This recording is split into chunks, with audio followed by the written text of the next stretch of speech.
வரை நாம் மாறி மாறி வாசிக்கலாம்.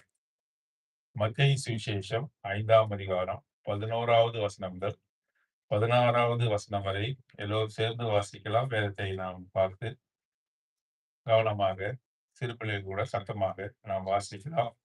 மத்தேயு சுவிசேஷம் 5ஆம் அதிகாரம் 11ஆம் வசனம் முதல் 16ஆம் வசனம் வரை மாறி மாறி வாசிக்கலாம். என் நிமித்தம் உங்களை நிந்தித்து துன்பப்படுத்தி பலவித ஏமையான மொழிகளையும் உங்கள் பேரில் பொய்யாக சொல்வார்களானால் பாக்கியவான்களாய் இருப்பீர்கள்.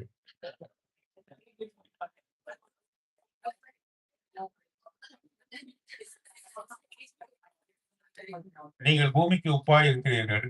உப்பானது சாரமற்று போனால் எதினால் சாரமாக்கப்படும்? வெளியே கொட்டப்படுவதற்கும் மனுஷரால் மெதிக்கப்படுவதற்குமே ஒழிய வேறொன்றுக்கும் உதவாது.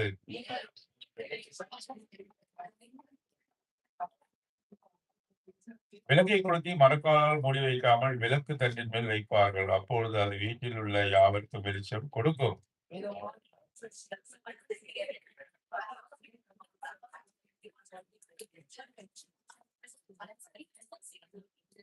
இந்த வசனங்கள் நமக்கு மிகவும் பரிச்சயமான வசனங்கள்.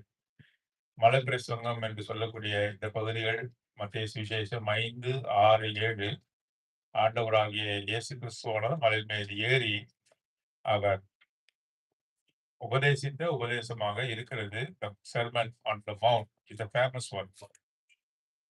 ஆகவே இந்த மலை பிரசங்கம் எல்லோருக்குமே தெரிந்திருக்கிறது. எல்லோருக்குமே தெரிந்திருக்கிறது. அது விசுவாசிகளாக இருந்தாலும் சரி, அவிசுவாசிகளாக இருந்தாலும் சரி, இந்த மலை பிரசங்கம் தெரிந்திருக்கிறது. ஆனால் அதன்படி யார் செய்கிறார்கள் என்பதுதான் மிக முக்கியமான காரியம். பரலோக ராஜ்யம் இவர்களுடையது என்று சொல்லுகிறார். சமாதானம் உண்டு பண்ணுபவர்கள் பாக்கியவான்கள். பரலோக ராஜ்யம் அவர்களுடையது என்று சொல்கிறார். அவர் தேவனுடைய பிள்ளைகள் என்று சொல்கிறார். ஆகவே யார் தேவனுடைய பிள்ளைகள், யார் பரலோக ராஜ்யம் செல்ல முடியும் என்பதை இதை நாம் வாசித்து இதன்படி நடக்கும் பொழுது நாம் அவருடைய ராஜ்யத்துக்குள்ளாக நுழையக்கூடிய வாய்ப்பை நமக்கு அவர் தருகிறார். இங்கே அவர் சொல்லுகிறார், என்ன சொல்கிறார் என்று பார்க்கும்போது, நீங்கள் பூமிக்கு உப்பாய் இருக்கிறீர்கள். வாசிங்க. உப்பானது சாரமற்று போனால் எதினால் சாரமாக்கப்படும்? பாருங்க, அவர்கள் புரிந்து கொள்கிற மொழியிலே ஜனங்களுக்கு அவர் போதிக்கிறார். புரிந்து கொள்கிற மொழியிலே போதிக்கிறார். இங்க சொல்லுகிற காரியம் என்ன? உப்பை குறித்து சொல்கிறார். 2வது அவர் சொல்லும் பொழுது அங்கே மணல் மீது இருக்கிற பட்டணத்தை குறித்து சொல்கிறார். உப்பு, பட்டணம். 3வதாக விளக்கை கொளுத்தி எங்க வைக்க மாட்டார்கள்? வைக்க மாட்டார்கள்.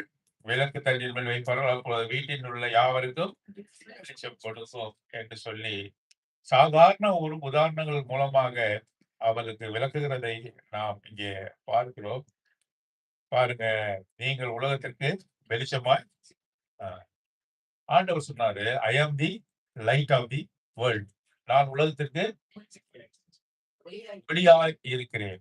ஒளியாய் இருக்கிறேன். நான் உலகத்திற்கு ஒளியாய் இருக்கிறேன் என்று சொன்னார்.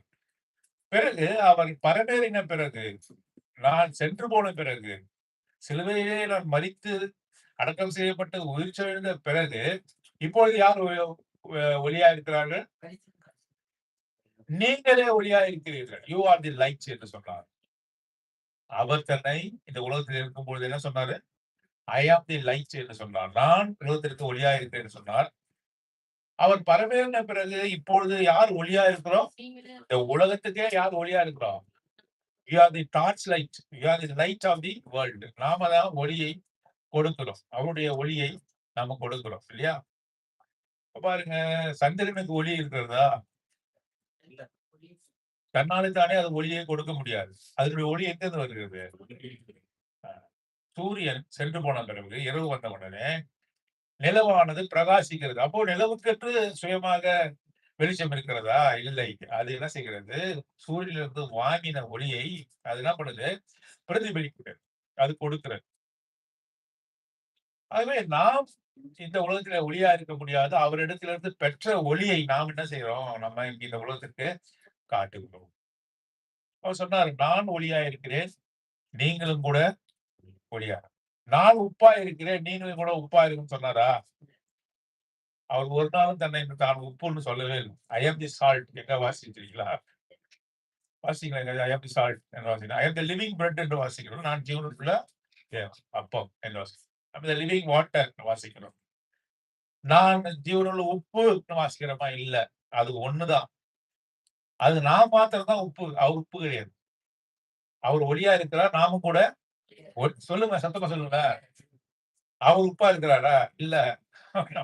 இது எக்ஸ்க்ளூசிவா சொல்றாரு. You are the salt. கிரேக்க பதத்துல அங்க எப்படி போடப்பட்டிருக்குன்னா, you alone is the salt of the world என்று போடப்பட்டிருக்கு. அப்படின்னா, நீங்க மாத்திரமே எக்ஸ்க்ளூசிவ்லி நீங்கள் மாத்திரமே என்ன பண்றீங்க? உலகத்திற்கு உப்பா இருக்கிறீங்க. நீங்க மாத்திரம் இல்லைன்னா, அந்த உப்பு இந்த உலகமானது சாரப்பட்டு போய்விடும். இந்த உலகத்துக்கு உப்பாக நீங்கள் இருக்கிறீர்கள். நீங்க இல்லை என்று சொன்னாங்க, இந்த உலகமே உப்பற்ற நிலைமையிலே அது காணப்படும் என்று சொல்கிறார். ஆகவே உப்பை குறித்து ஆண்டவர் நமக்கு இன்றைக்கு பேச இருக்கிறார். இன்றைக்கு நம்மிடத்துல பேச இருக்கிறார். இது இந்த உப்பானது எதை சொல்லுகிறதுனா இன்டர் பர்சனல் ரிலேஷன்ஷிப். அதாவது மனிதர்களிடையே இருக்கக்கூடிய உறவுகளை சொல்லுவதுதான் உப்பு. அதை வெளிப்படுத்தும் தன்மை எத்தகையாக இருக்கிறது சொன்னா இன்டர் பர்சனல் ரிலேஷன்ஷிப். ஒரு மனுஷனுக்கு இன்னொரு மனுஷனுக்கு ஏற்படுகின்ற தொடர்பு, சிநேகிதம், மற்ற காரியங்கள் தான் இந்த உப்பை குறிக்கிறது. ஆகவே நீங்கள் உலகத்துக்கு எப்படி இருக்கணும்? உப்பாக நீங்கள் காணப்படணும். உப்பு சாரமற்று போனால் எதினால் சாரமாக்கப்படும். உப்பு எதற்காக போடுறோம்? சாரத்துக்காக போடுகிறோம். சுவைக்காக போடுகிறோம் உப்பை. அந்த உப்புல சுவை இல்லைனாக்கா சும்மா போட்டு வைப்பீங்களா? என்ன பண்ணுவீங்க? போட மாட்டீங்க. சில உப்பினுடைய காரியத்தை பார்க்கும்போது, சில உப்பினுடைய ஆ பிராண்டுக்கு போறோம் இல்லையா? பல விதமான பிராண்ட் இருக்கிறது. ஒவ்வொருவரும் ஒரு வகையான உப்புகளை தயாரிக்கிறார்கள். சில உப்புலாம் பார்த்தாக்கா 1/2 ஸ்பூன் போட வேண்டியது இருக்கு. It's not a pinch of salt. இது டாட்டா சால்ட்டா 1/2 ஸ்பூன் போடலாங்க. ஏன்னா, அது சாரம் அவ்வளோ இல்ல. சாரம் குறைக்கப்பட்டிருக்கிறது. அதோடைய தன்மையானது குறைக்கப்பட்டிருக்கிறது. சில உப்புல எப்படி? கொஞ்சம் போட்டா போதும். கொஞ்சம் போட்டா போதும். இது சகோதரிகளுக்கு நல்லா தெரியும். சில உப்புல அவ்வளோ சாரம் இருக்காது. அதனால கொஞ்சம் அதிகப்படியான உப்பு போட வேண்டியது இருக்கு. சாரமே இல்லாம இருந்ததுன்னா ஒரு ஒரு உப்புன்னு சொல்ல முடியுமா அத? அதனுடைய உப்பினுடைய தன்மை என்ன? அதுக்கு இருக்கக்கூடிய சாரம் தான். ஆகவே உப்பானது சாரமற்று போனால் எதினால் சாரமாக்கப்படும். வெளியே கொட்டப்படுவதற்கும் அ ஆண்டவர் ஒண்ணு ஒரே எக்ஸ்ட்ரீம் தான் அவரு. ஒண்ணு இந்த பக்கம், இல்ல அந்த பக்கம். ஒண்ணு பரலோகம், ஆண்டவரே நடுவுல ஏதவா எனக்கு தகுந்த மாரி, நான் செஞ்சதுக்கு தகுந்த மாரி. நடுவுல அனல் இல்லாம, குளிர் இல்லாம ஒரு இடத்த எனக்கு கொண்டுங்கன்னு சொல்ல முடியுமா? குடுத்தா ஒரே குளுமையா இருக்கக்கூடிய பரலோகத்த குடுக்குறாரு. இல்லன்னா ஒரே அதிக வெப்பமா இருக்கக்கூடிய நரகத்த குடுக்குறாரு. நடுமத்தில அவரு எதுவுமே குடுக்கறது கிடையாது. அவரு ஆசீர்வதிக்கிறார். ஆசீர்வாதத்தை வேண்டாம் என்று சொன்னால் உடனே அதுக்கு அடுத்த காரியம் என்ன? சாபத்த தரார். இந்த பந்தி என்ன தெரியுமா? The table of blessing. At the same time it's a table of cursing. Table of punishment. இது நீ நீ நீ ஆராய்ந்து அறிந்து, நிதானித்து அறிந்து, சரி செய்ய வேண்டிய காரியங்களை, ஒப்புக் கொடுக்க வேண்டிய காரியங்களை எல்லாம் ஒப்புக் கொடுத்த பிறகு நீ இந்த பந்தியில கை வைத்தேன்னு சொன்னா, இந்த பந்தி உனக்கு எப்படிப்பட்ட பந்தியா இருக்கிறது? ஆசீர்வாதத்தின் சொல்லுங்களேன். ஆசீர்வாதத்தின் இந்த எச்சரிக்கைலாம் கேட்ட பிறகு துணிகரமா அதுல போய் கைய வைக்கிற. உடனேயே ஆராய்ந்து அறிந்து ஆண்டவரிடத்திலே ஒப்புக் கொடுக்காமல் துணிகரம் பார்த்துக்கலாம் ஒரு கைய. நீனும் இதுல பங்கு பெறுற. எச்சரிப்பை கேட்ட பிறகும் பங்கு பெறும்பொழுது, அந்த பந்தி என்னது உனக்கு என்னவாக மாறுகிறது?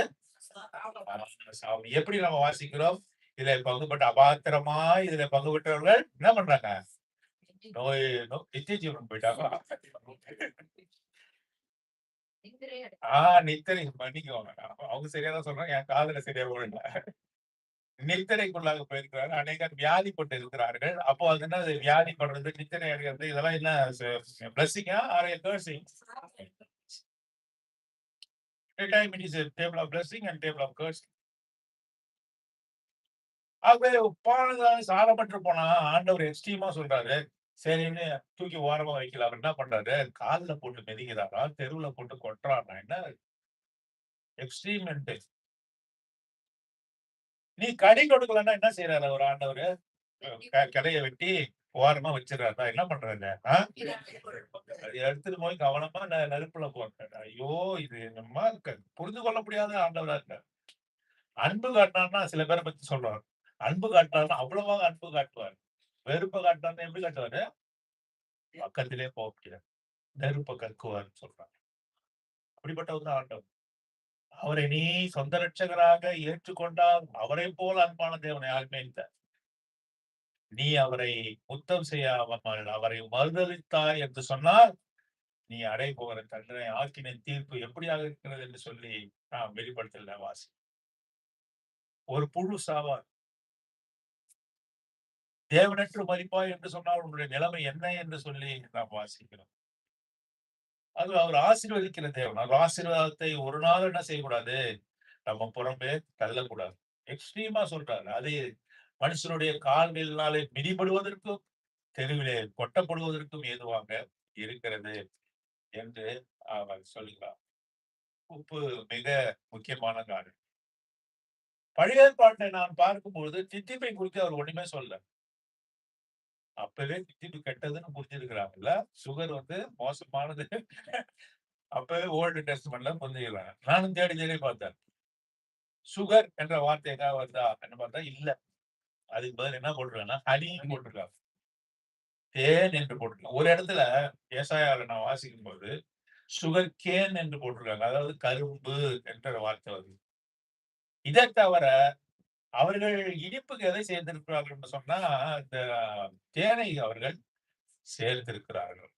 தேனை சேர்த்திருக்கிறார்கள். பேரீச்சம்பழங்களை இனிப்புக்கென்று அவர்கள் அடையாக அதை சேர்த்திருக்கிறார்கள். ஒரு டேட் சிரப்பை கூட அவர்கள் பயன்படுத்தியிருக்கலாம் ஒருவேளை. அது பேரீச்சம்பழத்தினுடைய சாறு. தித்திப்புக்கு. ஆனா இப்ப இருக்கிற இந்த ஒயிட் சுகர பயன்படுத்தல. இப்ப எல்லாரும் என்ன சொல்றாங்க? எத பார்த்து பயப்படணும் நம்ம? எது எதெல்லாம் வெள்ளையா இருக்கோ அதெல்லாம் பார்த்து பயப்படுறான்ட்டான். சுகர் கிட்டே போவாதன்னா. ஏன்? ஒரு காரியம் தெரியுமா உங்களுக்கு? எல்லா பொருளுமே சுகர் இருக்குதான். நீங்க சாப்பிடுற அரிசியில கூட 1% சுகர். நீங்க சாப்பிடுற எல்லா பொருளுமே இருக்கு. சுகர் தான் எடுத்துக்கொள்ளணும்னு அவசியமே இல்ல. சுகருடைய சதவீதமானது அதுல ஒவ்வொன்றிலயும் இருக்கு. தனியா சுகர் எடுத்துக்க வேண்டிய அவசியமே இல்ல. இப்ப நீங்க ஃப்ரூட் சாப்பிடுறீங்க, அதாவது பழங்கள் நீங்க சாப்பிடுறீங்க, பிஸ்கட் சாப்பிடுறீங்க, மத்த காரியங்களை சாப்பிடும்போதே அதுல 1% சுகர் ஆனது சேர்த்துக் கொண்டே வருது. தனியாக போய் அந்த சுகர எடுக்க வேண்டிய சர்க்கரையை எடுக்க வேண்டிய அளவு இல்ல. ஆகவே இந்த ஓல்ட் டெஸ்ட்மென்ட்ல பெரிதாக இந்த சர்க்கரையை குறித்து சொல்லவே இல்ல. சர்க்கரையை விரும்பல. ஆனா ஆண்டவர் உப்பை குறித்து அதிகமா சொல்லியிருக்காரு. உப்பு பிரதானமானதாக அங்கே இருந்திருக்கு. 10 காரியத்த பார்க்க போறோம். அது என்னுடைய வாழ்க்கையில எப்படியாக இருக்கிறது? நான் உப்புள்ளவனாக இருக்க வேண்டும். உப்பை குறித்து தமிழ்ல நெறைய பழமொழியும் இருக்கு இல்லையா? ஆகவே உப்பானது மிக, மிக, மிக முக்கியமான காரியமாக இருக்கு. முக்கியமான பொருளாக இருக்கு. It is an essential commodity. அது மிக, மிக முக்கியமான பொருளாக இருக்கிறது. வாசிக்கலாமா? எடுத்தவங்க வாசிங்க. எஸ்றா 6ஆம் அதிகாரம் 9ஆம் வசனம். எஸ்றா 6ஆம் அதிகாரம் 9வது வசனம். எடுத்து வாசிங்க. பரலோகத்தில் தேவனுக்கு சர்வாங்க தகன பலியிலே இடும்பொழுது தகனங்கள், தேவையான இளங்காளைகள், ஆட்டுக்கடாக்கள், குட்டிகள், ஆட்டுக்குட்டிகள், கோதுமை, கோதுமை, உப்பு, திராட்சரசம், திராட்சரசம், எண்ணெய் முதலானவை தினம் தினம் அவர்கள் சொற்படி தாழ்ச்சி இல்லாமல் கொடுக்கப்பட தாழ்ச்சி இல்லாமல் without any scanty, without any limit, you have to give unto the Lord. தேவனுக்கு சர்வாங்க தகன பலி, burnt offering, சர்வாங்க தகன பலி செலுத்தப்படும் பொழுது காளைகள், இளங்காளைகள், ஆட்டுக்கடாக்கள், அங்கே மாவுகள், அங்கே தானியங்கள் கொடுக்கும் பொழுது அதோடு கூட என்ன கொடுக்கணும் நீ?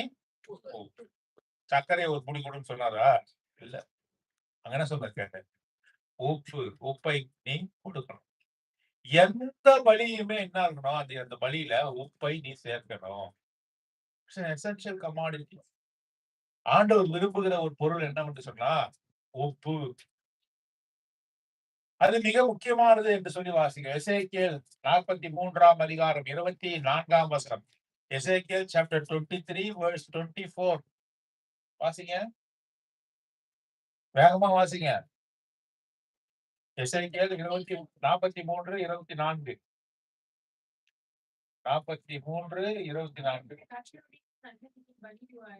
படிக்குவாயாக. ஆசாரியர்கள் என்ன செய்யணும்? அது மேல உப்பு தூவி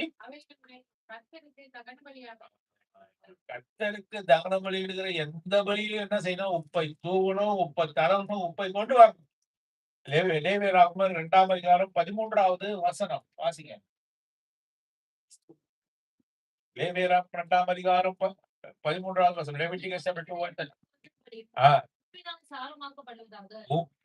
உப்பை போட்டாதான் என்ன ஆவாங்க? சாரமாக்கப்படும். எந்த பலி என்ன செய்யணும்? உப்பினாலே சாரமாக்கப்படும். ஆண்டவருக்கு நாம் ஸ்தோத்திர பலியை செலுத்த வந்திருக்கிறோம். அப்போ நீங்க உப்பு கொண்டு வரணுமா இல்லையா? பாருங்க, நான் எங்க பிரதர் உப்பே எடுத்து வரலையே சொல்ல. உப்பு என்பது உன்னுடைய சாட்சியை குறிக்கிறது. நம்ம வாசிக்க போறோம். உப்பு என்பது உன்னுடைய சாட்சி இல்லாம நம்ம ஆராதிக்க கூடாது. சாட்சி இல்லாம ஆண்டோடைய பந்தியில பங்கு பெறக்கூடாது. எவ்வளவு நீ காரியத்தை இளக்காலைகள், காளைகள், ஆண்டவருக்கு கொண்டு வருகிற எல்லா எண்ணெய்கள் எல்லாவற்றையும் கூட நீ என்ன எடுத்து வரணும்? உப்பு இல்லாம ஒரு நாள் ஆண்டவர் என்ன செய்ய மாட்டாரு. அவர் என்ன செய்வாரு? இந்த பலியை பொறுத்துக் கொள்ளவே மாட்டார். உப்பானது அவ்வளவு முக்கியம். உப்பு சாரமற்று போகக்கூடாது. நீ சாரமுள்ளவனாக இருக்கணும் என்று சொல்லி அவர் சொல்கிறார். முதல்ல உப்பானது இட்ஸ் வெரி எசென்சியல், மிக முக்கியமான ஒரு பொருளாக ஆண்டவருடைய சன்னிதானத்திலே காணப்படுகிறது என்று சொல்ற. நாமும் கூட மிக முக்கியமானவர்களாக நம் ஆண்டவருடைய பார்வையிலே காணப்பட வேண்டும் என்று ஆண்டவர் விரும்புகிறார். இரண்டாவதாக உப்பை குறித்து நாம் பார்க்கும் பொழுது இட்ஸ் எ பியூர். அது என்னது?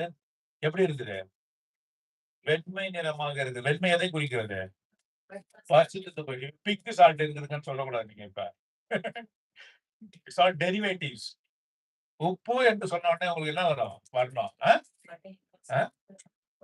வெண்மை நிறம். அதனுடைய குவாலிட்டி வெண்மை. உப்பு என்று சொன்னா வெண்மை. அவர் நான் பரிசுத்தராய் இருக்கிறது போல நீங்களும் கூட எப்படி இருக்கணும்? இது 1 பேதுரு 1ஆம் அதிகாரம் 16வது வசனம். லேவியராகமம் 11ஆம் அதிகாரம் 45வது வசனத்துல இதை சொல்லுறேன். நான் பரிசுத்தராய் இருக்கிறது போல நீங்களும் எப்படி இருக்கணும்? நான் பரிசுத்தராய் இருக்கிறேன். நீங்கள் சற்றேறக்குறைய பரிசுத்தமா இருந்தா போதும். சொல்லல. அவங்க பாருங்க, சத்தமா ஒரு வாய்ஸ். சற்றேறக்குறைய அப்படிலாம் இல்ல. நான் எப்படி பரிசுத்தரா இருக்கிறேனோ அப்படியே நீங்களும் கூட. இயேசு கிறிஸ்து சொல்கிறாரு, நான் உம்மில் இருப்பது போல இவர்கள் நம்மிலே இருக்க வேண்டும் என்று சொல்கிறார். அவர்கிட்ட போகணும்னாக்கா அன்பை எடுத்துட்டு போனா அவர்கிட்ட போட முடியுமா? ஒரு கூட நிறைய கிருபை எடுத்துட்டு போனா போக முடியுமா? பரிசுத்தம் இல்லாமல் தேவனை பரிசுத்தம் தான் டாப்பு. அந்த பரிசுத்தத்துக்கு அப்புறம் அன்பு, அப்புறம் மனத்தாழ்மை, தாழ்மை, கிருபை எல்லாம் அதுக்கப்புறம் தான். நான் அன்பை மட்டும் எடுத்துட்டு போவாங்க முடியாது. கோயில் உட்டியில 9 கோடி விழுந்துதான் இப்ப லாஸ்ட் 2 நாளைக்கு முன்னாடி ஒரு கோயில்ல. ஆச்சரியமா இருக்குதா? ஆச்சரியமா இருக்கு. பாருங்க, இப்போ பணத்தை கொடுத்து தேவனை பிரியப்படுத்த முடியுமா? முடியவே முடியாது. பரிசுத்தம் இல்லாமல் நீ என்கிட்டே வர முடியாது சொல்ற. நான் பரிசுத்தரா இருக்கிறது போல நீங்களும் கூட எப்படி இருக்கணும்? இந்த பரிசுத்தத்தை விளக்குகிற காரியம் தான் உப்பினுடைய தன்மை.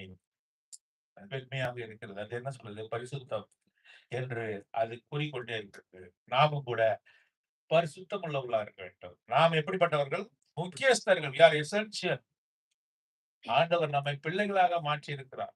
அவருக்கு நீனும் நானும் விலையேறப்பெற்றவர்கள், விலையேறப்பெற்ற முத்துக்கள். நாம இந்த உலகத்துக்கு வேணா நம்ம ஒரு அனாவசியமாக மற்றவர்களால் மட்டுப்படுத்தக்கூடியவர்களாக, மற்றவர்கள் நம்ம எள்ளி நகையாடக்கூடியவர்களாக நாம் இருக்கலாம். ஆனா ஆண்டவருடைய பார்வையில் நாம் எப்படிப்பட்டவர்கள்? we are precious, pure. நாம் விலையேறப்பெற்ற முத்துக்கள் அவர் பார்வையில. Precious in the sight of the Lord is the death of his saints. பரிசுத்தவான்களின் மரணம் தேவனுடைய பார்வைக்கு அருமையா. நான் மறிக்கிற காரியம் அவருக்கு எப்படி இருக்குதா? வெளியேறப்பட்டதா ஏன் நாம் அவரோடு கூட போக போகிறோம். ஆகவே வெளியேறப்பட்ட முத்துக்களாக, வெளியேறப்பட்டவர்களாக நாம் வைத்திருக்க 2வதாக நாம் எப்படி இருக்கிறோம் வேண்டும் சொன்னா, குப்பை போல வெண்மை நிறமுடையவர்களாக, பரிசுத்தவான்களாக, துப்புரவு உண்மையோடு கூட நாம் காணப்பட வேண்டும். பியூரிட்டி, பரிசுத்தம் நம்முடைய வாழ்க்கையில காணப்பட வேண்டும் என்று சொல்லி வாசிக்கிறோம். 3வது தன்மையை பார்க்கலாமா? இந்த உப்பினுடைய காரியம் எசேக்கியேல் 16ஆம் அதிகாரம் 4வது வசனம். பரிச்சயமான வசனம் தான். எசேக்கியேல் 16:4. நான் பிறந்த ஆபிரகாம் அவர்களோடு பேசி சொல்ல வேண்டிய எசேக்கியேல் என்னவென்றால் பிறந்த நாளிலே உன் தொப்புள் அறுக்கப்படவும் இல்லை. பிறந்த போது என்னோட தொப்புல இருக்கலையே, அப்புறம் நீ சுத்தமாவதற்கு தண்ணீராலே குளிப்பாட்டப்படவும் தண்ணீரும் உன மேல போடுங்க. உப்பால் சுத்திகரிக்கப்படவும் இல்லை. உப்பு என்ன செய்தாங்க? சுத்திகரிக்கப்படவும் இல்லை. உப்பால் நீ சுத்திகரிக்கப்படவில்லை. நாம் எப்படி சுத்திகரிக்கப்பட்டிருக்க வேண்டும்? சாட்சியினாலே சுத்திகரிக்கப்பட்டிருக்க வேண்டும். The salt is a purifier. அது எதெல்லாம் நெருங்குதோ சால்ட் என்ன செய்யும்? உப்பு என்ன செய்யும்னாக்கா சுத்தப்படுத்தும். உப்பினுடைய வேலை என்ன? அது சுத்தப்படுத்துகிறது. அந்த உப்பை கொண்டு அநேக காரியங்களை பாத்திரங்களை கூட என்ன பண்றாங்க, ரொம்ப அதிக கசடு உள்ள காரியங்கள் என்ன பண்றாங்க, பேக்கிங் சோடா, லைமு, சால்ட் இதெல்லாம் போட்டு என்ன பண்றாங்க, அதிகமா உராய்வதன் மூலமாக அதை சுத்தப்படுத்துகிறதை பாரு. உப்பானது எங்கெங்கெல்லாம் போதோ அதை என்ன செய்கிறதுன்னா அது சுத்தப்படுத்த ஆரம்பிக்கிறது. பாவத்திலே கிடந்த நம்மை அது என்ன பண்ணுச்சு? உப்பானது சுத்தப்படுத்தினது. சுத்தம் உள்ளவர்களாக அது நம்மை வைத்திருக்கிறது. இட்ஸ் எ பியூரிஃபையர் என்று நாம் நாம் புரிந்து கொள்கிறோம். அடுத்ததாக நாம பார்க்கலாமா? கொலோசியர் 4ஆம் அதிகாரம் 6ஆம் வசனம். கொலோசியர் 4ஆம் அதிகாரம் 6ஆம் வசனம். இந்தபடி உத்தரவு சொல்ல வேண்டும் என்று நீங்கள் அறியும்படிக்கு உங்கள் வசனம் எப்பொழுதும் கிருபை பொருந்தினதாயும் உப்பால் சாரம் நிறைந்ததாயும் இருப்பதாக. உங்களுடைய வசனங்கள் உப்பால் சாரம் நிறைந்ததாக இருக்கணும். seasoned with grace. Your words must be seasoned with grace. Seasoning item. உப்பு என்ன செய்கிறது? சுவையை கொடுக்கிறது. உப்பு என்ன செய்கிறது? அது சுவையை கொடுக்கிறது. ஒரு அண்டா முழுவதுமாக பிரியாணி செய்து உப்பு போடாம இருந்தாக்கா சாப்பிட முடியுமா? என்ன செய்யுது? உப்பினுடைய தேவை மிக குறைவுதான். மிகவும் குறைவுதான். இந்த உலகத்துல எவ்வளவு விசுவாசிகள் இருக்கிறாரு தெரியுமா உங்களுக்கு? எவ்வளவு பேர் இருக்காங்க? பிலீவர்ஸ், கிறிஸ்டியன்ஸ் எவ்வளவு பேர் இருக்காங்க? மிக மிக சொற்பம். இந்திய நாடு போல நாட்டுல எவ்வளவு கிறிஸ்தவர் இருக்காங்க? சொல்ல முடியுமா? உண்மையான கிறிஸ்தவர்கள், ஆண்டவரை பின்பற்றுகிறவங்க, சாட்சியா ஜீவிக்கிறது எவ்வளவு பேரு? சொல்ல முடியாது. மிக மிக குறைவாக இருக்கிறார்கள். ஆனால் இவர்கள் தான் இந்திய தேசத்துக்கான யார் அவங்க? 1 கிலோ பருப்புங்கன்னு சொன்னாரா? என்ன சொன்னாரு? உப்பு. நாம தான் இந்திய தேசத்திற்கு உப்பாக இருக்கிறோம். நமது சாட்சியின் மூலமாகத்தான் ஒவ்வொரு தேசமும் சந்திக்கப்பட முடியும் என்பதை நாம் புரிந்து கொள்கிறோம். It is a seasoning one. எதையுமே சுவையாக்கக்கூடியது எது என்று சொன்னா எது? நாம் மற்றொரு வாழ்க்கையிலே சுவையை கொண்டு வருபவர்களாக நாம் காணப்பட வேண்டும் என்று சொல்லி ஆண்டவர் விரும்புகிறார். நம்ம எங்கே போனாலும், எந்த இடத்துல இருந்தாலும் நம்மால் என்ன பண்ணக்கூடாது? மற்றவர்களுக்கு துக்கத்தை கொடுக்க கூடாது. மற்றவருடைய வாழ்க்கையை ஒளி உள்ளவர்களாக, சுவை உள்ளவர்களாக மாற்றக்கூடிய தன்மை யாரிடத்துல இருக்கிறது? நம்மிடத்துல இருக்கு. அதாவது சீசன்டு வித் கிரேஸ் என்று வாசி. நம்ம பேசும்போது நம்ம வாயில என்ன வரணும்னாக்கா, ஆறுதலின் வார்த்தை, தேர்தலின் வார்த்தை, இதுதான் நம்மளுடைய வாயில வரணுமே தவிர, மத்தவங்களை கடிந்து கொடுக்கிறதுலயோ, மத்தவங்களை குற்றப்படுத்துவதோ நம்முடைய வேலை அல்ல. நம்முடைய வேலை அல்ல. குறைவுள்ளவர்களை கூட நம்ம என்ன செய்யணும்? அவர்களை குற்றப்படுத்தாமல், அவர்களை குற்றவாளிகளாக நம்ம தீர்க்காமல், அவர்களுடைய ஒரு சில நல்ல குணங்களை பாராட்டி என்ன பண்ணணும்? அவரை வளர்த்தெடுக்க முயல வேண்டும். நேரடியா போய் குற்றங்களை சொல்வது தேவனுக்கு பிரியமானது அல்ல. நேரடியாக போய் சொல்வது. முதல்ல சொல்வதற்கு முன்பாக அவரை நீ நேசித்திருக்கணும். அவருடைய குற்றம் கண்டுபிடிப்பதற்கு முன்பாக என்ன செய்யணும்னாக்கா, நீ அவரை நேசித்து அவர்களிடத்திலே நீ பழகி, பிறகுதான் சகோதரனே, சகோதரியே உன்னிடத்திலே இந்த குற்றங்கள் இருக்கிறதுன்னு சொல்லணும். நேரடியா போய் சொல்லக்கூடாது. கிருபை பொருந்தினதாக உன்னுடைய வார்த்தை இருக்கணும். கடினமான வார்த்தைகளை நீ பயன்படுத்தக் கூடாது. ஆகவே உப்பை போன்ற தன்மை உடையதாக உன்னுடைய வார்த்தை இருக்க வேண்டும் என்று சொல்லி அவர் விரும்புகிறார். You must be a seasoning salt. நீ எங்கே இருந்தாலும் மற்றவருடைய வாழ்க்கையிலே சுவையை கூட்டக்கூடியவனாக நீ காணப்பட வேண்டும் என்று சொல்லி ஆண்டவர் இங்க விரும்புகிறார். அதுக்கு அடுத்த காரியம் வாசிக்கலாம். யூதா 23வது வசனம். யூதா 23வது வசனம். மாம்சத்தால் கரைப்பட்டிருக்கிற வஸ்திரத்தையும் வெறுத்து தள்ளுங்கள். அந்த என்ன செய்யணும்னா, உப்பு வந்து பிரிசர்வேட்டிவ். உப்பானது தன்னையும் காத்துக்கொள்ளும், தன்னை சேருகிறவர்களை என்ன பண்ணும் உப்பு. உப்பு வந்து பிரிசர்வேட்டிவ். அதிக நாள் கெடாமல் இருப்பதற்காக சில பொருட்களை ஊறுகாய் போன்ற பிக்கல்ஸ் போன்ற காரியங்களை எதை போட்டு பண்றாங்க? உப்பால. பாருங்க, பழங்காலத்துல ஓல்ட் டெஸ்ட்மென்ட் பீரியட்லாம் ரெஃப்ரிஜிரேட்டர்லாம் இல்ல. அப்ப என்ன செய்வாங்க? அதிக நாள் இந்த கறி போன்ற காரியங்களை, மாம்சம் போன்ற காரியங்களை கெடாமல் பாதுகாப்பதற்கு they will rub the salt. இந்த மாம்சங்கள் மீது உப்பை அவர் என்ன செய்வாங்களாம்? தடவி தடவி வைப்பார்கள். அது என்ன செய்யுது?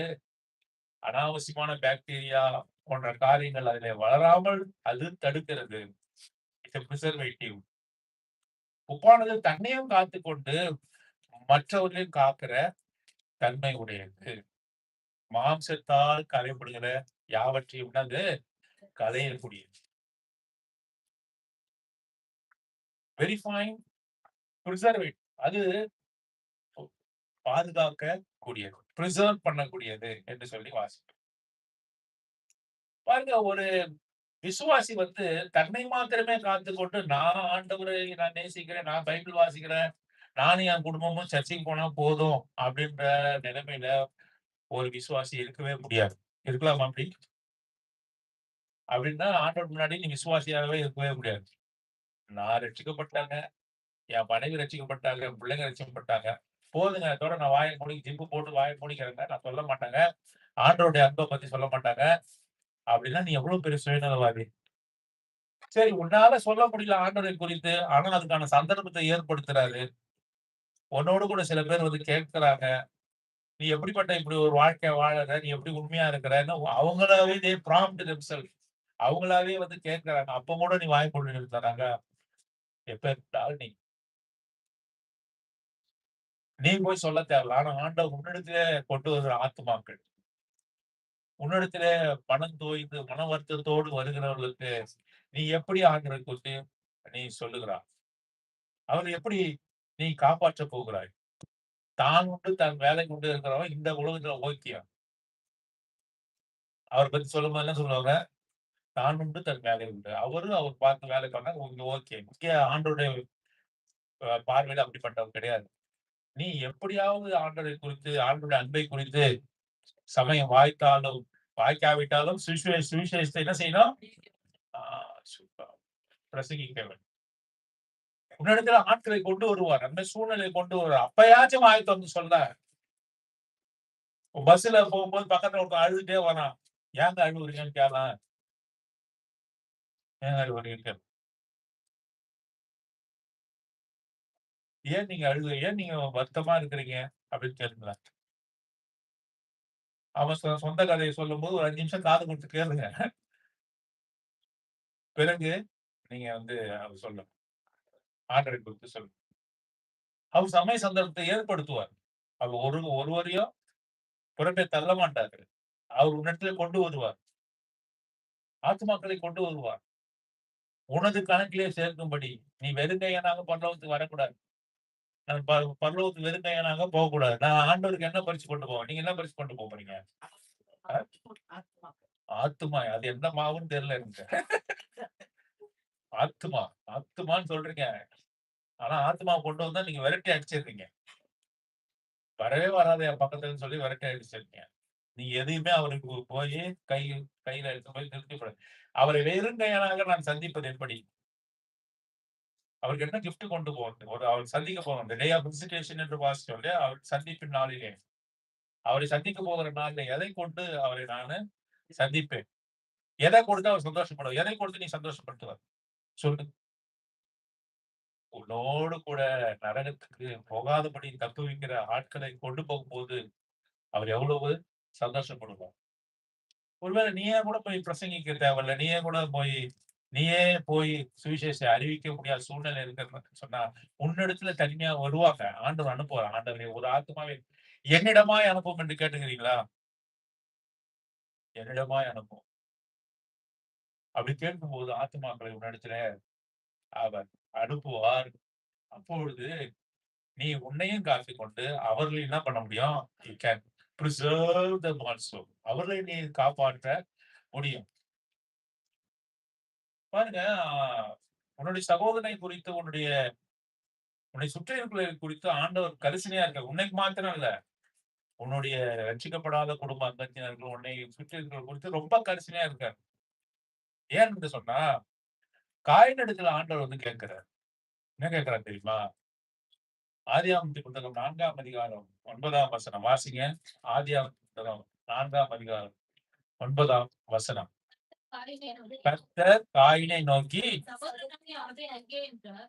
சகோதரனாகிய ஆபேல் எங்கே? எங்கே என்றார். அதற்கு அவள், அதற்கு காயின், நான் அறியேன். நான் அறியேன். சகோதரனுக்கு நான் காவலாளியோ? எவ்வளவு திமிரான வார்த்தை பாரு.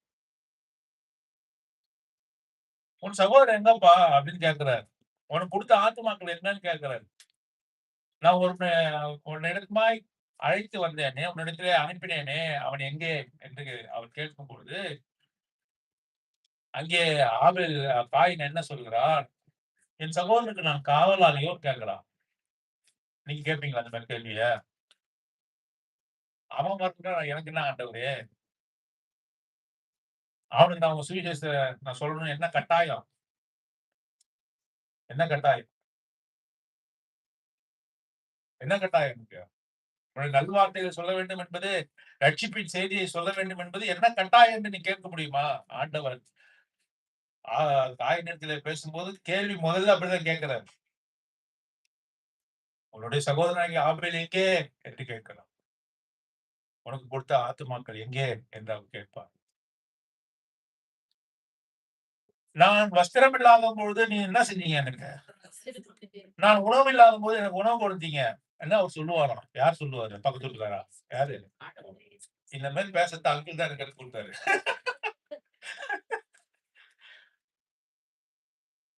பக்கத்து வீட்டுக்காரா? நேச்சுரலா இருக்கு. அப்போ ஆண்டவர் கேட்கிறார். என்ன கேட்கிறார் நம்ம பார்த்து? வஸ்திரம் இல்லாமல் இருந்தா வஸ்திரம் எப்ப ஆண்டவரே நான் உனக்கு வஸ்திரம் கொடுத்தோம்? வஸ்திரம் இல்லாம ஒருத்தன் வந்தானே உன்கிட்ட வந்தானே. அவனுக்கு என்ன பண்ண நீ? பசி பசியோட ஒருத்தன் வந்தானே. அவனுக்கு என்ன பண்ண நீ? போதும். அவனுக்கு எலியாவுக்கு நீ செய்தது எனக்கே உன்னிடத்துல வருகிறவர்களுக்கு ஆத்தும ரட்சிப்புக்கு ஏதுவான காரியத்தை நீ செய்தாயா என்று கேட்கிறார். அதை விடுத்து என்னோட சகோதரனுக்கு இவங்கெல்லாம் நான் சொல்லி கூட்டு வரணுமா அப்படின்னு கேட்பியா? அப்படின்னா எவ்வளவு இருமாப்பு நெஞ்சமுடையவனாக நீ இருப்பாய். சால்ட் அவருடைய கேரக்டர் என்ன? குவாலிட்டி என்ன? It preserve and acts like a preservative. தன்னை அது காத்துக்கொண்டு என்ன செய்யும் அது? அ பிறரையும் காக்கும். அதுக்கு அடுத்த காரியம் என்னன்னாக்கா, சால்ட்டினுடைய இந்த உப்பினுடைய தன்மை என்னன்னு சொன்னா, அது கரையும் பொருள். சீக்கிரமாக என்ன பண்ணாது? அது இருக்கிற இடம் தெரியுமா? தெரியும். உப்பு இல்லன்னு வந்து சொல்லலாம். ஆனா எங்க உப்பு இல்லன்னு சொல்ல முடியுமா? சொல்ல முடியாது. பாருங்க, இந்த துவரம் பருப்பு எடுத்துக்கொள்ளுங்க. சாம்பார் துவரம் பருப்பு போடுறீங்க. அந்த துவரம் பருப்புக்கு அந்த சாம்பார்ல கரைஞ்சிருந்தாலும் கூட அதோட தன்மை தெரியுது. எப்படி தெரியுதுன்னா, yellowish இருக்குது அந்த சாம்பார். எப்படி இருக்குது? மஞ்சள் நிறமாக இருக்கிறது. அதனால நம்ம என்ன பண்றோம், அந்த சாம்பார் இருக்குது. சில பேர் சாம்பார் வைக்கிறாங்க. பருப்பு சாம்பார். பருப்பே தெரியாதுல்ல. சரியா? முழு முழு துவரம் பருப்பே எனக்கு தெரியும். சில சாம்பார்ல வந்து இந்த துவரம் பருப்பு தெரியாது. ஆனாலும் கூட தன் நிறத்தை வைத்து அது என்ன படுத்துது? அது வெளிப்படுத்துது. உப்ப கண்டுபிடிக்கவே முடியாது. அதோட சுவையை தவிர நீ என்ன பண்ண முடியாது. எல்லா பொருளுக்கும் சுவை கொடுக்கிறது எது? தனக்கு மட்டுமே சுவை கிடையாது. அந்த சால்ட்டினுடைய தன்மை என்ன? உப்பினுடைய தன்மை என்ன? எல்லா பொருளுக்குமே என்ன பண்ணுது? ஆ சிறியதா இருந்தாலும் அதனுடைய காரியம் பெரிதாக இருக்கு. எல்லா பொருளுக்குமே ஆ இது என்ன பண்ணுது? சுவை பழியை தான் தனக்கு தான் சுமந்து கொண்டு புகழை மற்றவர்களுக்கு கொடுக்குது. இந்த கத்திரிக்காய் ரொம்ப ருசியா இருக்குதுங்க. என்ன சொல்றோம்? இந்த கத்திரிக்காய் ரொம்ப ருசியா இருக்கு. இந்த போடப்பட்ட சாம்பார்ல போடப்பட்ட இந்த முருங்கைக்காய் பஞ்சு போல இருக்குதுங்க. ஒவ்வொரு காயை குறித்து பெருமையா பேசுறோம். உப்ப குறித்து பெருமையா பேசுறோமா? உப்பு இல்லன்னா திட்ட தான் தோணும். உப்பு எவ்வளவு நல்லா போட்டிருக்காங்க, நல்லா இருக்குங்க. அப்படி சொல்லவே மாட்டாங்க. உப்பு எல்லாம் கோவம் தான் வரும்.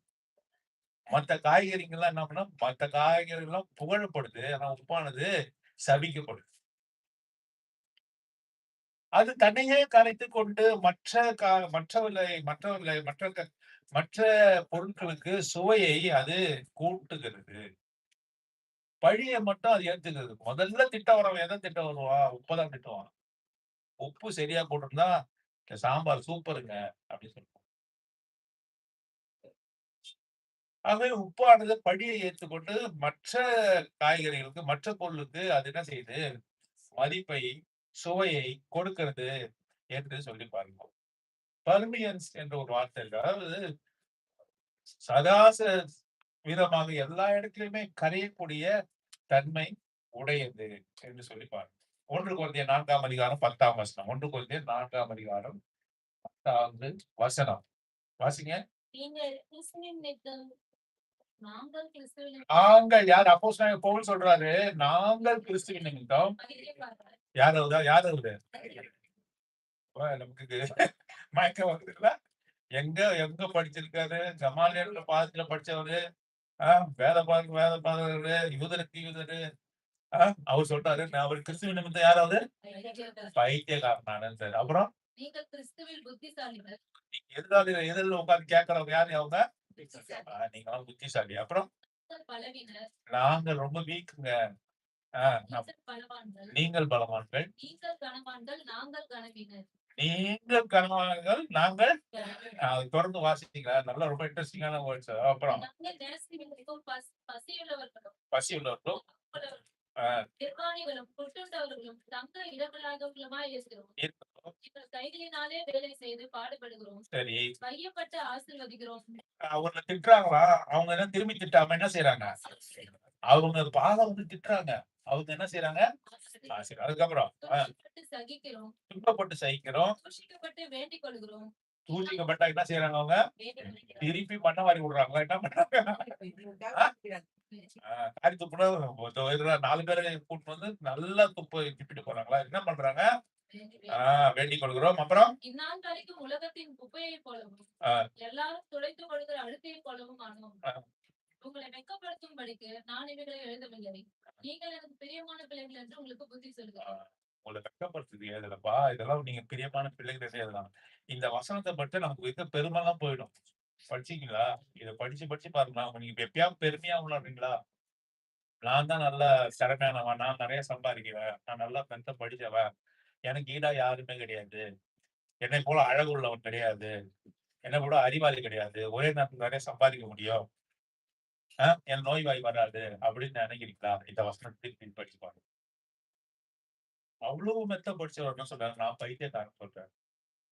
உன்னை பார்த்து யாராவது உன்னை யார் மதிக்கணும்னு ஏன் நினைக்கிற? இதுல திரும்ப திரும்ப அந்த டாபிக் சொல்றாரு. நீ உன்னை மதிக்கணும்னு ஏன் நினைக்கிற? ஆண்டவரே ஒரு நாள் இந்த உலகம் மதிக்கல. பிசாசுகளின் தலைவன் என்று அவரை சொல்லுச்சு. அப்போஸ்தலனாகிய பவுல் தன்னை குறித்தே சொல்றார். நான் ஒரு முட்டாள்ன்னு சொல்றார்.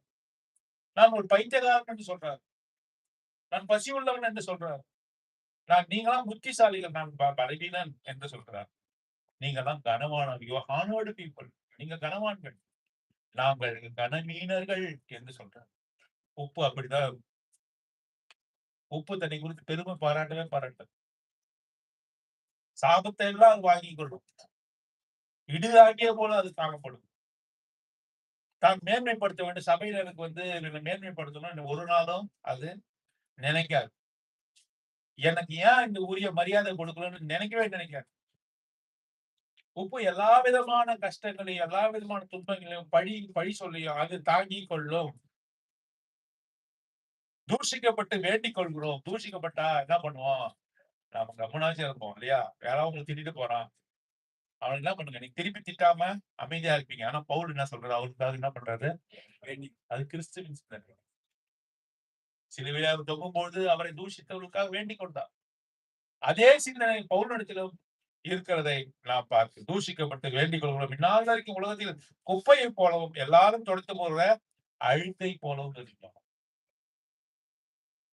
எல்லாரும் துவைச்சு போடுற அழுக்கை போல. கிச்சன்ல ஒரு துணி இருக்கும் நம்ம வீட்டுல எப்படி இருக்கும்? பதினேழு கலர் எவ்வளவு சோப்பு போட்டாலும் அது போகவே போகும். அதை வைத்து எல்லாத்தையும் துடைப்போம். கடைசியா துடைச்சு துவைக்க கூட மாட்டோம். என்ன பண்ணுவான்? தூக்கி கோயில் தான் போடும். எல்லாரும் துடைச்சு போடுற துணியை போல இருக்கு. எவ்வளவாக தாழ்மை, எவ்வளவாக கரைதல். பர்னபா அப்படிப்பட்ட ஒரு சூழ்நிலையில பர்னபாவை குறித்து நாம் ஏற்கனவே வசனத்துல கேட்டிருக்கோம். பர்னபா இப்படிப்பட்ட ஒரு தாழ்மை, இப்படிப்பட்ட கரைதல் உள்ள ஒரு வாழ்க்கை, கரைந்து போகிற ஒரு வாழ்க்கை. அப்போஸ்தலனாகிய பவுல் மேல மேல முன்னேறி வரார். ஆனாலும் கூட எந்த காலகட்டத்திலும் பர்னபாஸ் தன்னை உயர்த்தி கொள்ளவே இல்லை. அவள் வாழ்க்கை உப்பை போன்று கரைதல் உள்ள வாழ்க்கை. நம்ம பாடின பாடலின்படி உடைப்பட்ட அப்பமாய் திகழ்வார் உண்டு இந்த புவியிலே. அதுக்கப்புறம் கரைந்திடும் உப்பாக இருப்பார் உண்டு என்று சொல்லி வாசி. உப்பானது அதோட குவாலிட்டி என்ன தெரியுமா? கரைதல். கரைந்து போகுது. இருந்த இடம் தெரியாமல் போகுது. மற்றவர்களுக்கு மகிமை கொடுப்பது. இப்படிப்பட்ட ஒரு சூழ்நிலை இருக்க வேண்டும். நம்மளோட வாழ்க்கையில இருக்க வேண்டும். விசுவாசிகளுடைய வாழ்க்கையில இருக்க வேண்டும். ஏன் ஏன் சொல்கின்றனா நீங்கள் நீங்கெல்லாம் ஒவ்வொரு உப்பு. அந்த உப்பினுடைய தன்மை எப்படி இருக்கணும்? உப்பாக இருக்கிற நாம் எப்படி நம்ம குணாதிசயங்களை வெளிப்படுத்த வேண்டும் என்று சொல்லி வாசிக்கிறோம். இதுவரை எத்தனை காரியத்தை சொல்லி இருக்கிறோம்? சொல்லுங்க. ஒருத்தர் 7ன்றாரு 6ன்றாரு நம்ம டெஸ்ட் பண்ணிடலாம். 1 சொல்லுங்க. உப்பு உப்பு உப்பு கரெக்டுங்களா? சொல்லுங்க. முக்கியமான பொருள் essential commodity 1 2 represent purity. Purifier அது என்ன செய்யணும்? தன்னை நெருங்குகிற எந்த பொருளையும் என்ன பண்ணாது கெடாமல் சுத்திகரிக்கும் என்று சொல்லி பார்க்கலாம். 4வது என்ன பண்ணோம்? மற்ற காரியங்கள் மற்றதுக்கு என்ன பண்ணோம்? சுவையை கொடுக்கும். சுவையை கொடுக்கும். நம்ம மற்றவருடைய வாழ்க்கையில என்ன கொடுக்க கூடாது? தொந்தரவு கஷ்டமா கொடுக்க கூடாது. நீ ஏதாவது ஒரு வார்த்தை கேட்டு போயிடுவா. அவருக்கு நைட்டு ஃபுல்லா தூக்கமே வராது. தூக்கம் வராம என்ன அப்படி கேட்டாரு, எங்க சகோதரர் என்ன கேட்டாரு, என்ன பார்த்து ஏன் கேட்டாரு, என்ன பார்த்து ஏன் கேட்டாரு, என்ன பார்த்து ஏன் கேட்டாரு சொல்லி 4 நாள் தூங்க மாட்டான். அந்த 4 நாள் தூங்காததுக்கு ஆண்டவர் ஒன்னெடுத்துல என்ன பண்ணுவாரு? கணக்கு கண்டிப்பா கேட்பாரு. நீ ஒரே ஒரு வார்த்தை சொல்லிட்டு நீ அதை மறந்துட்டு போயிடுவ. ஆனா என்ன பார்த்து கேட்டாரு, என்ன பார்த்து கேட்டாரு. அப்படிப்பட்ட ஒரு சூழ்நிலை வரும். அப்படின்னா தன்னை நெருங்குகிற சீசனிங் அது சுவையை கொடுக்கும் என்று சொல்லி பார்க்க.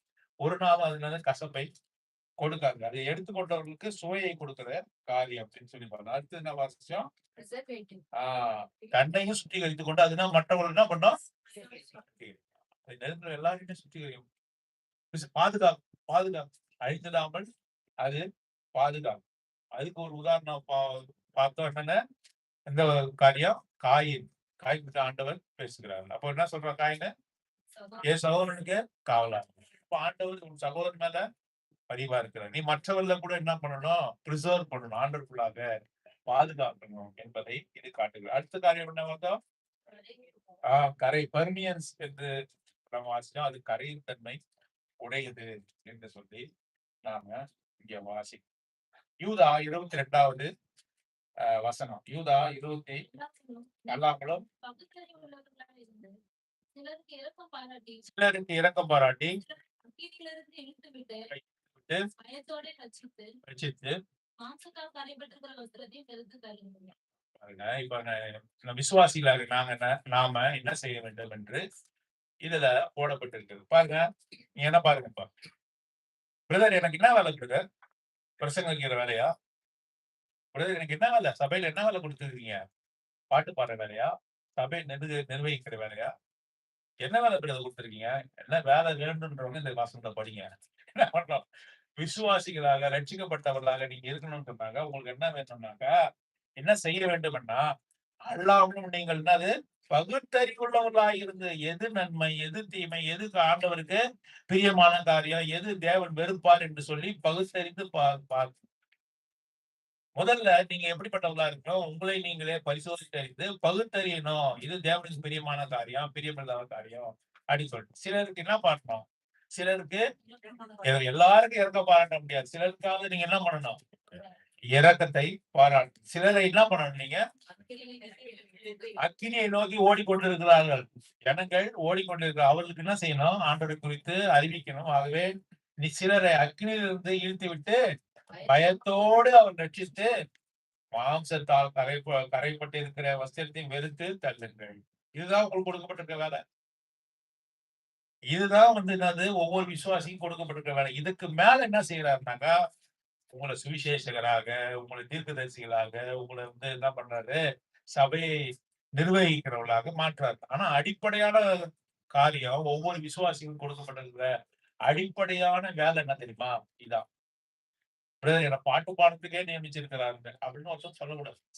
நான் பிரசங்கம் தான் பண்ணுவேன், மத்த எந்த வேலையும் பண்ண மாட்டேன் அப்படின்னு சொல்லி, இந்த வேலையெல்லாம் முடிச்சுட்டு தான் நீங்க வரணும். இந்த வேலையை செய்யணும், பிரசங்கமும் பண்ணணும். எனக்கு மத்தவங்களை நெருப்புல இருந்து அக்கினில இருந்து இழுத்து வர்ற வேலை கிடையாதுங்க அப்படின்னு நீ சொல்லவே கூடாது. இது உன்னுடைய வேலைதான். பயத்தோடு நீ ரட்சித்து தேவனுடைய பிரமாணத்தை இங்கே நீ நிறைவேற்ற வேண்டும் என்று சொல்லி நாம பார்க்கிறோம். இது என்ன காரியம் என்று சொன்னா, ஃப்ரீசிங் பாயிண்ட் டிப்ரெஷன் என்று ஆங்கிலத்துல சொல்றாங்க. இது எப்படி சொல்றதுன்னு தெரியல தமிழ்ல.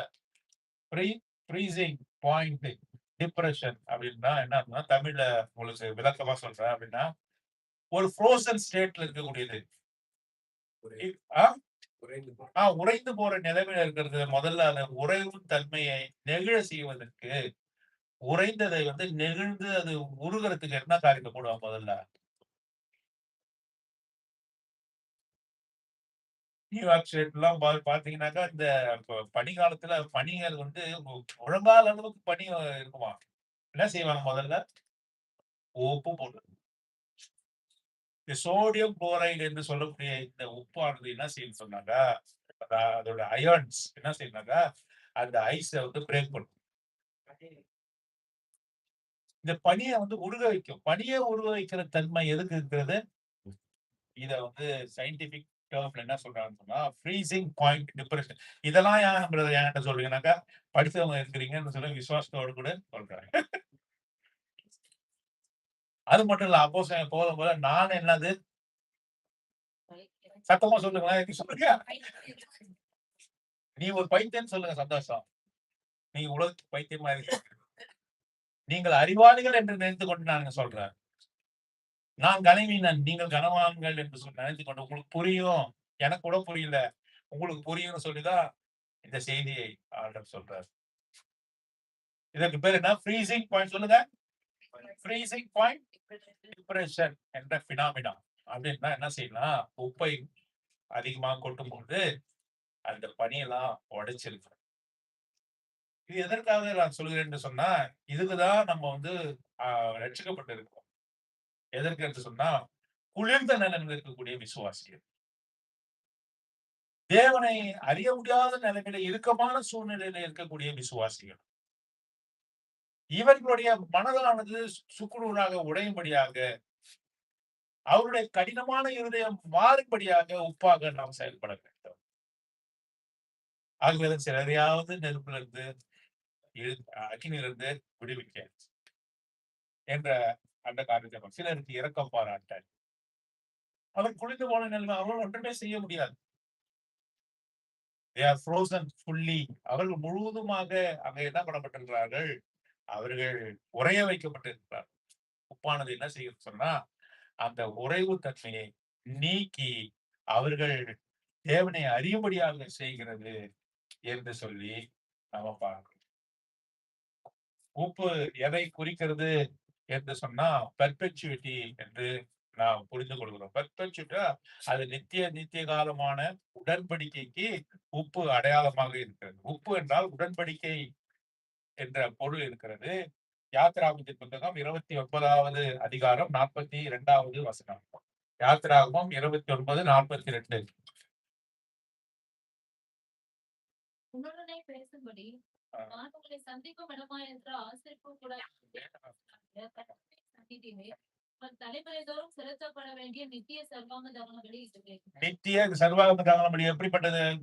பலி அது நித்தியமானது, பெர்பெச்சுவிட்டி. சர்வாங்க தகன என்ன இருக்க வேண்டும்? சத்தமா சொல்லுங்களேன். சர்வாங்க தகன பலியில் என்ன இருக்க வேண்டும்? உப்பு இருக்க வேண்டும். அந்த சர்வாங்க தகன பலியானது நித்தமும் செலுத்தப்பட வேண்டும். நித்தமும் செலுத்தப்பட வேண்டும். It speaks of perpetuity, perpetually. நித்தியத்துக்கான காரியம் என்ன என்று சொன்னா உப்பு. அது உடன்படிக்கையாக இருக்கிறது. வாசிக்க வேண்டிய அவசியம் இல்லை. 2 சொன்னாரு, தாவீதும் அவனுடைய வம்சத்தாருக்கும் நித்திய காலமாக இஸ்ரவேலை ஆளும்படியான ராஜ்யத்தை கொடுத்தேன் என்று சொல்கிறார். அதிலேதான் ஆண்டவராகிய இயேசு கிறிஸ்து வந்தார். ஆகவே உப்பானது அது நித்தியத்தை குறிக்கிறது. எவர்லாஸ்டிங் லைஃபை குறிக்கிறது. நித்தியமான காலத்தை அது குறிக்கிறது. இன்னும் 2 இருக்கிறது. இப்ப வரிசையா சொல்லிடலாமா? வந்துடக்கூடாது. சொல்லிடலாமா? சொல்லுங்க. முதல்ல என்னது?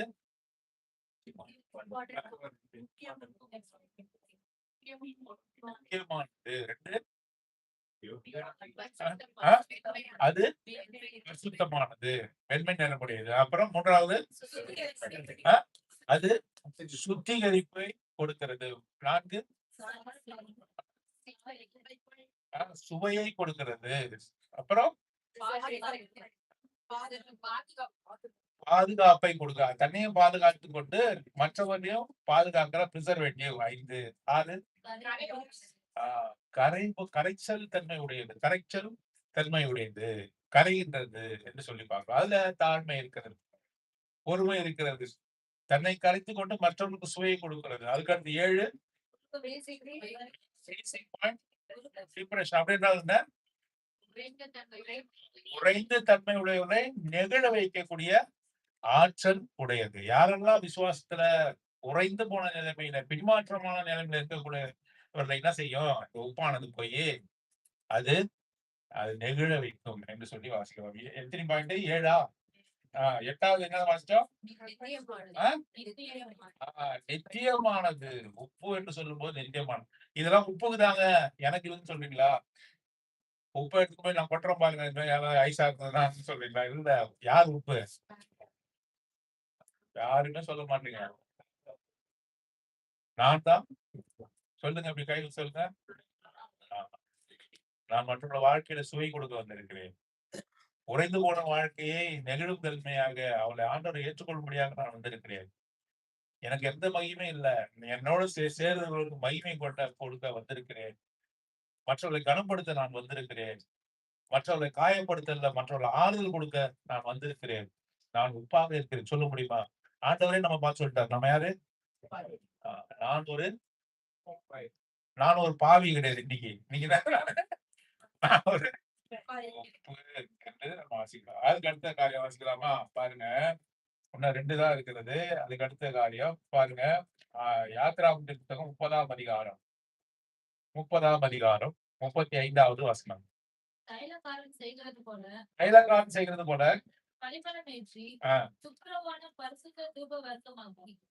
இதுல சால்ட் என்ற வார்த்தை இல்ல, ஆங்கிலத்துல அந்த வார்த்தை இருக்கிறது.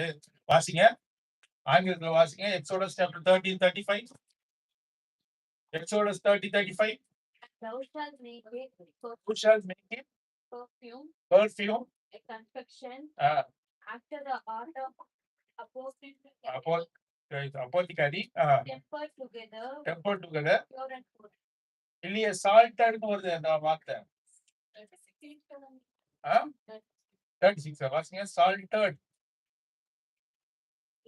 ஆகவே கேஜேவில இல்லையா சால்ட்டட் என்ற வார்த்தை இருக்கு. அப்படி என்றால் இங்கே பரிமளம் செய்யறதை குறித்து நம்ம வாசிக்கிறோம் அந்த அதிகாரத்துல.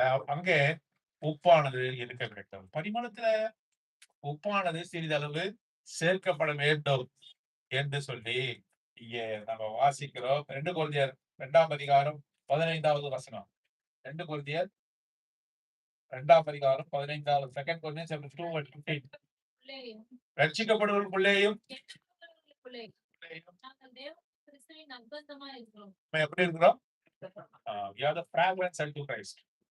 நாம கிறிஸ்துவுக்கு நற்கந்தமாய் இருக்கு. நற்கந்தத்துல சேர்க்கப்பட வேண்டிய ஒரு பொருள் என்ன? உப்பானது நற்கந்தத்துல சேர்க்கப்பட வேண்டும். அந்த நற்கந்தம் கிறிஸ்துவுக்கு நல்ல வாசனை கொடுக்கக்கூடியதாக காணப்பட வேண்டும் என்று சொல்லி நம்ம வாசி. கடைசியாக யோவான் 4ஆம் அதிகாரம் 14வது வசனம் வாசிங்க. நான் கொடுக்கும் தண்ணீரை குடிக்கிறவனுக்கோ தாகம் உண்டாகாது. நான் அவனுக்கு கொடுக்கும் தண்ணீர் அவனுக்குள்ளே நித்திய ஜீவவளமாய் இருக்கிற நீரூற்றாய் இருக்கும் என்றார். இங்க சமாரிய ஸ்திரீகளிடத்திலே ஆண்டவர் பேசுகிற காரியத்தை நம்ம பார்க்கிறோம். அங்க என்ன சொல்றாரு? நான் கொடுக்கிற தண்ணீர்ல என்ன பண்ணும்? ஜீவ ஊற்றாக அது இருக்கும். நித்திய உனக்கு தாகம் எடுக்காத தண்ணீரை என்னால கொடுக்க முடியும் என்று சொல்லுகிறார். பாருங்க, இந்த பினாமினாக்கு பேரு ஆஸ்மாட்டிக் தர்ஸ்ட். மருத்துவம் படித்தவர்கள் எல்லாம் தெரியும். ஆஸ்மாட்டிக் தர்ஸ்ட் அப்படின்னு என்ன அர்த்தம்னா, உப்பை தின்னா என்ன பண்ணலாம்? ஆஸ்மாட்டிக் தர்ஸ்ட் தெரியல அப்படின்னா, உப்பை தின்னா தண்ணி குடிக்கணும்னு தெரிஞ்சு. நீங்க உப்பை அதிகமா எடுத்துக்கிட்டீங்கன்னாக்கா ஆட்டோமேட்டிக்கா உங்க உடம்பு என்ன கேக்குது? பேலன்ஸ் பண்ண. நீ போய் ஒரு அவிசுவாச இடத்துல நீ உப்பாக இருந்து அவனுடைய வாழ்க்கையில கிரியை செஞ்சாக்க அடுத்தது அவன் என்ன தேடுவான்? ஜீவ தண்ணீராக ஆண்டவராக இயேசு. உன்னுடைய வேலை என்ன? அவனுக்கு தாகத்தை வரவேற்கிற ஒரு ஏஜென்டாக நீ காணப்பட வேண்டும். நீ என்ன செய்யலாம்? ஒரு மனுஷனுடைய பாவத்திலே வாழ்கிற ஒரு ஆத்மா கிட்ட நீ போய் ஆண்டவருக்கு குறித்து சொல்லும் போது அவனுக்கு நித்திய ஜீவ தண்ணீர் வேண்டும் என்ற தாகத்தை அவனுக்கு உருவாக்க வேண்டும். அதனால்தான் சொன்னாங்க உப்பை தின்னா என்ன செய்யணும்? இது வந்து சயின்டிபிக். உப்பை அதிகமா சாப்பிட்டா body wants to balance it with water. ஆகவே அவன் தண்ணீரை தேடுகிறான். அவர் தான் ஜீவ ஊற்று. ஆண்டவர் தான் ஜீவ ஊற்று. யாருக்கும் தாகப்படுத்தாத தண்ணீரை தரக்கூடியவர் அவர் மாத்திரம்தான். ஆகவே நீ உப்பை போல மற்றவருடைய வாழ்க்கையில் என்னது? தேவனை தேடும்படியாக, ஜீவ தண்ணீராகிய தேவனை தேடும்படியாக நீ கிரியை செய்ய வேண்டும். உப்பானது அப்படி செய்கிறது. ஆஸ்மாட்டிக் தர்ஸ்ட் அப்படி செய்கிறது. அதனால அவன் ஜீவ தண்ணீரை அண்டையிலே போகவும் அதை பருகவும் அதனால திருப்தி அடையும் அவன் இருக்கிறான் என்பதை நம்ம பார்க்கணும். உப்பு தின்னவன் உப்பில்லா பட்டம். இதெல்லாம் ரிலேட்டடா வருதா? உப்பில்லாத பட்டம். அதுக்கு இன்னொன்னு இருக்கு, உப்பிட்டவரை. இப்ப இதை ரிலேட் பண்ணலாமா? உப்பிட்டவரை உள்ளளவரும் வரை என்ன? உள்ளளவு வரை இணையன்னா பெர்பெச்சுவிட்டி. யாராவது உனக்கு வந்து உதவி செஞ்சாங்களா அவன் என்ன பண்ண கடைசி வரையும் அவன் நினைச்சுக்கணும். ஆண்டவருக்கு நீங்க அவருடைய பேர்ன்ட் ஆஃபரிங்ல உப்பை சேர்த்து நீங்க கொடுத்தீங்கன்னா அவர் என்ன செய்வார்? என்ன செய்வாரு? ஆசீர்வதிப்பாரா? Perpetual everlasting. அது வரையும் என்ன பண்ணுவார் அவனா? எப்ப நீ உப்போடு கூட அவருக்கு சர்வாங்க தகன பலியாக ஜீவ பலியாக உன்னை படைக்கும் போது, உப்போடு கூட படைக்கும் போது அவர் என்ன செய்வார்? உனக்கு லைஃப் லாங்கா எவர்லாஸ்டிங்கா என்ன பண்றாரு? பெர்பெச்சுவலா உன்னை என்ன பண்றாரு? அவர் ஆசீர்வதிக்கிறார். அவருடைய பிள்ளையாக ஏற்றுக்கொள்கிறார். ஆகவேதான் அது உப்பிட்டவரை. 2வது அடுத்த பழமொழி உப்பில்லா பண்டம் இட்ஸ் சீசனிங் என்ற இதெல்லாம் பார்க்கறோம் இல்லையா? அது வந்து உப்பு என்ன பண்ணுது? சுவை கொடுக்கும். உப்பில்லா பண்டத்த குப்பையில தான் போடணும். ஆகவே நீ உப்பாக பண்டத்துக்கு நீ காணப்பட வேண்டும். அதுக்கு அடுத்த வார்த்தை என்ன? அடுத்த தமிழ் படம் இருக்குன்னா, உப்பு தின்னவன் தண்ணி குடிக்கணும். உப்பு நம்ம சாப்பிட்டவங்க ஆண்டவராகிய இயேசு கிறிஸ்துவினுடைய ஜீவ தண்ணீரை குடிக்கணும். அது 10 காரியங்கள் குறித்து ஆண்டவர் நம்ம இடத்துல பேசினார். இந்த சிந்தனையோடு நாம் இருக்கலாம். இந்த சிந்தனையோடு நான் யாரு? வச்சுங்க மனசுல அப்பதான் உங்களுக்கு தெரியும். நான் யாரு? தலையில எல்லாம் கை வைக்க சொல்ல. அப்பதான் நம்ம கஷ்டப்படணும். தலையில கை வச்சுங்க. இப்படி சொன்னா நான் யாரு? ஓகே. அப்போஸ்தலன் பவுல் சொல்றாரு. நான் பைத்தியக்காரன். நீங்கலாம் யாரு? நீங்களும் பைத்தியக்காரங்க. நான் ஒரு பைத்தியக்காரன். நீங்களாம் ஒரு பைத்தியக்காரன் தான் சொன்னாரு. நானும் ஒரு முட்டாள், நீங்களும் ஒரு முட்டாள் தான். அப்படி சொன்னாரு. நான் பைத்தியக்காரன். நீங்க யாரு? புத்திசாலி. நீங்க புத்திசாலி. நான் பலவீனன். நீங்க யாரு? நான் கனவீனன். நீங்க யாரு? அதுதான் உப்புனுடைய தன்மை. அப்படிப்பட்ட ஒரு வாழ்க்கையை வாழ்ந்தா எனக்கு உதவி செய்வார்.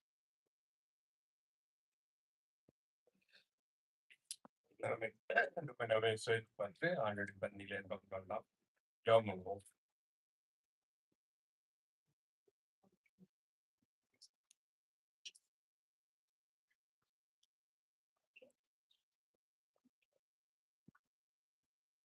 ரொம்ப